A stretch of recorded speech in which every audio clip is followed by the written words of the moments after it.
Hi అండి అందరికీ. Last వీడియోలో చెప్పినట్లయితే నేను కర్ణాటక వెళ్ళిన తర్వాత అక్కడ స్ప్రేయింగ్ ఎలా చేస్తున్నానో, తర్వాత మనము తెలుగులో కదా ఇక్కడ మాట్లాడేది, అక్కడైతే మన కన్నడలో అయితే మాట్లాడతారు. నేను ఏ విధంగా ఫార్మర్ కాంటాక్ట్ అవుతున్నాను అనేది మీకు అయితే ఎక్స్ప్లెయిన్ చేస్తాను. లంచ్కి అయితే ఒక హోటల్ అయితే వెళ్ళాము, మంచిగా ఉంది టేస్ట్ కూడా. ఇక్కడ ఫార్మర్స్ చూడడానికి కూడా వచ్చారు చాలామంది. అయితే మనము ఇక్కడైతే నార్మల్ నాజిల్స్ అయితే అవ్వదు, సెంట్రిఫ్యూజల్ నాజిల్ అయితే మనము యూజ్ చేస్తున్నాం ఇక్కడ.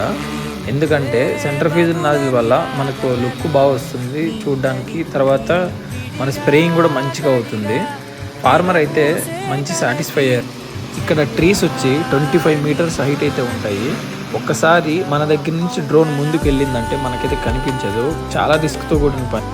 Thank you for watching. Subscribe to our YouTube channel.